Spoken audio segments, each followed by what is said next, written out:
Premier projet, nous allons créer un petit jeu que nous allons appeler le jeu Astéroïde. Donc une fois, bien sûr, dans Godot, donc vous lancez simplement Godot comme je vous l'ai expliqué ici au départ avec l'installation de Godot. Nous allons simplement cliquer sur créer un nouveau projet. Donc bien sûr, nous allons renseigner ici le répertoire du projet où nous allons faire notre sauvegarde. Nous allons ensuite donner un nom à notre jeu. Donc on va créer un jeu que nous appelons Astéroïde. On peut choisir mobile puisque ici on ne va pas vraiment faire un jeu avec une haute définition. Ce sera plutôt un pixel art. Le but c'est surtout de débuter la programmation et de voir comment fonctionne Godot. Nous n'avons pas besoin de guide et nous pouvons ensuite cliquer sur créer et ouvrir. Alors, on n'oublie pas également de sélectionner ici créer un dossier. Si vous ne sélectionnez pas ceci, bien, vous allez voir le problème. Si votre dossier n'est pas vide ici, bien, ça n'ira pas. Donc il faut sélectionner bien entendu créer un dossier, à moins que vous ayez déjà renseigné le dossier tout seul. Donc lui il va créer directement le dossier astéroïde comme ceci. Nous voici donc dans Godot et nous allons pouvoir commencer à créer, à manager notre projet.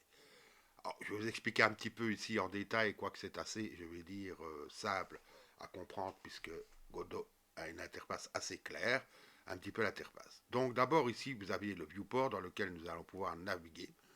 Nous pourrons éventuellement choisir 2D, dans lequel nous allons pouvoir déplacer en 2 dimensions. Si vous créez évidemment un jeu en 3 dimensions, nous pourrons nous déplacer sur les 3 axes. Je vous expliquerai comment vous déplacer au fur et à mesure de notre avancement. Je ne vais pas vous noyer pour l'instant dans une foule d'informations inutiles. Sur notre gauche, nous avons le scène importeur. Donc ici, le scène, ça va être hiérarchie, je vais dire notre scène. Et nous avons ici notre système de fichiers. Donc nous sommes dans notre répertoire source, donc qui a été créé par Godot, c'est-à-dire ici dans le répertoire astéroïde, bien sûr qui est une sous-racine du répertoire principal que vous aurez sélectionné. Nous avons ici différents éléments que nous allons pouvoir créer. Sur notre droite, nous avons l'inspecteur. On va pouvoir, avec ça, renseigner les propriétés. Nous avons également ici un nœud. Ça, je vous l'expliquerai tout à l'heure. Nous verrons également l'utilité, évidemment, des nœuds, à quoi ça sert. Une des premières choses que nous allons faire, donc je vous ai fourni ici en ressources de la vidéo, un asset, c'est-à-dire ici tout ce qui va contenir notre gameplay. Donc vous sélectionnez, vous dézippez d'abord, bien sûr, cet asset sur votre bureau ou dans n'importe quel répertoire que vous désirez. Et vous allez simplement faire un clic gauche sur le répertoire en question et le faire glisser ici sur le système de fichiers. Il va directement être importé et on va pouvoir évidemment en voir la source. Donc, moi j'ai divisé cet asset en plusieurs parties. Donc nous avons les acteurs, donc nous avons le player, donc, qui est un simple type, comme vous pouvez le voir ici. Nous avons éventuellement également différents ennemis qui sont également des sprite cheats. Vous voyez, nous avons 3 ennemis différents que nous mettrons en place. Nous avons évidemment un background que nous allons utiliser. Et nous avons également des sons et des effets spéciaux. Donc nous allons voir un petit peu tout ça tout au long, bien sûr, de la création de ce jeu. Alors, ce qu'on peut faire également, c'est directement définir les paramètres du projet, puisque ici, si vous regardez, voilà, je ne sais pas si vous le voyez bien, évidemment, dans la vidéo, nous avons tout au long ici un cadre bleu. Ça, c'est le viewport. Donc, c'est la taille de votre jeu, la taille de votre écran. Donc, on va déjà définir ici une taille d'écran. Alors, attention, on va le définir en fonction de quoi? On va faire un jeu de toute petite taille, en vérité. Je vais le définir simplement par rapport ici à mon background. Donc, qui fait 128 sur 128. Alors, je ne vais pas faire un jeu aussi petit, mais voilà ce qu'on va faire. Donc, d'abord, j'ouvre paramètres de projet. Alors, vous voyez qu'on a beaucoup de propriétés qu'on va pouvoir, qu'on va essayer de découvrir tout au long de cette formation. Et je vais simplement ici choisir fenêtre. Alors si vous avez l'interface en anglais, évidemment ce sera Windows. Moi je l'ai mis, d'habitude je la mets en anglais, ici je l'ai mis en français, pour que vous puissiez avoir peut-être plus facile à comprendre, puisque cette formation est en français.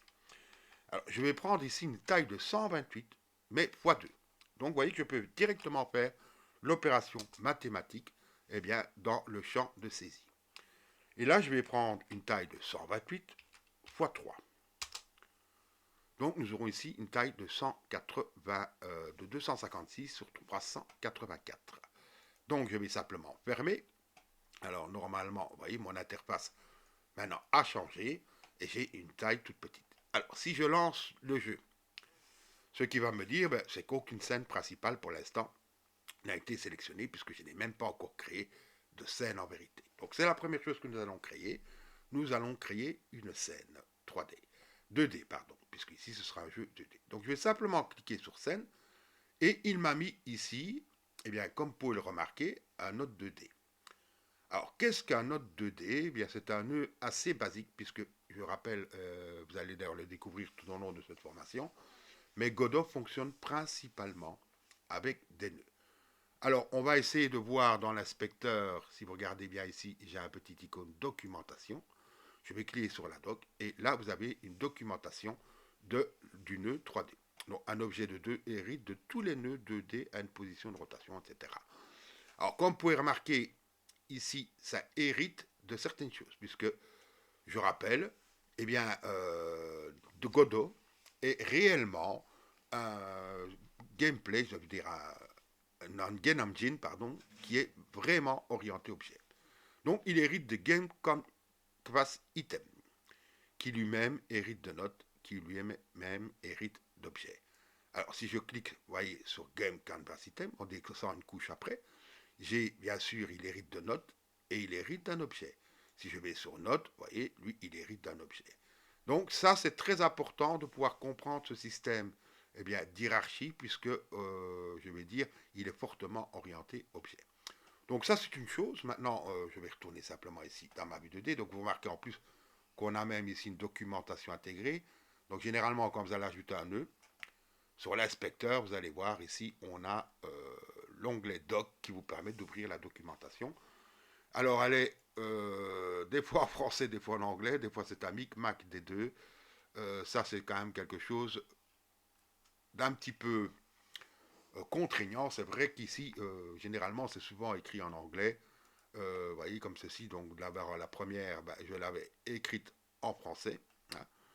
C'est une traduction, je ne sais pas comment ils ont fait. La deuxième, elle est écrite en anglais. Donc, il faut avoir malheureusement quelques bases d'anglais pour pouvoir comprendre des fois la documentation. Alors, ce que nous allons faire maintenant, nous allons procéder bien sûr à la sauvegarde de notre jeu et le renommer. Alors, une des premières choses évidemment que nous allons faire, c'est d'abord renommer le nœud. Nous allons le nommer en level. Alors ici, maintenant, je vais procéder à une sauvegarde. Alors, on va d'abord un petit peu hiérarchiser, je veux dire, notre projet. Donc, on va créer ça d'une façon plus ou moins saine. Donc, je vais créer ici un nouveau dossier, voyez-vous, en cliquant sur ce bouton, que je vais appeler scène. Voilà, au pluriel. Dans ce niveau, je vais également créer eh bien, un nouveau sous-répertoire que je vais nommer Levels. Et je vais enregistrer. Alors moi ici, comme je vais développer en C#, je vais faire cela en Pascal Caisse. C'est-à-dire que je vais simplement renommer eh bien ici, le projet en Pascal Caisse. Et nous allons d'ailleurs configurer ici un petit peu notre projet pour qu'il nous propose directement ça en Pascal Caisse. Alors, je vais vous montrer comment on peut faire. Donc, on va de nouveau dans projet, paramètres du projet, et on va chercher, en anglais c'est naming, je ne sais pas comment ici il le nomme en français, nommage, voilà. Et vous voyez ici on peut choisir plusieurs, donc vous voyez ici j'ai utilisé un petit filtre qui est pratique quand on a beaucoup de propriétés pour chercher la propriété. Alors, nous avons plusieurs types de notation. Alors, généralement, il faut savoir que si vous travaillez en GDScript, la notation qui est, je vais dire, privilégiée, c'est ce qu'on appelle le snake case. Donc, le snake case, qu'est-ce que c'est? Eh bien, vous voyez, ce sont des mots en minuscules qui sont séparés ici par des underscores. Nous, dans notre cas, quand on développe en C#, généralement, ce qui est, je veux dire, prérequis, c'est le Pascal case. Donc, notation d'un nœud, par exemple, ce sera le Pascal case. Notation d'un rappel de signal, bon, ça, on va le faire différemment. On choisira également ici le Sneak Case, le Pascal Case, pardon. Mais ici, pour l'annotation des nœuds de scène, eh bien, je vais choisir également Pascal Case. Ce qui veut dire qu'à ce moment-là, eh bien, il me fera également directement ceci. Et pour le script, notation du script, je vais également choisir le Pascal Case. Donc voilà, ça va m'éviter chaque fois de devoir modifier. Donc ici maintenant nous avons notre scène, maintenant je peux faire un test. Qu'est-ce qui me dit? Ben, je n'ai aucune scène principale qui n'a été définie. Donc qu'est-ce que je peux faire? Ben, je peux choisir simplement la scène actuelle. Et voilà la taille de notre écran que nous aurons ici pour pouvoir démarrer notre jeu. Alors ici évidemment pour l'instant il n'y a rien à montrer. Ce que nous allons faire évidemment, c'est dans la prochaine session, ben, nous allons créer tout simplement notre premier, je vais dire, sprite vraiment dynamique. Ce sera notre player. Donc je vous dis tout de suite dans la prochaine session.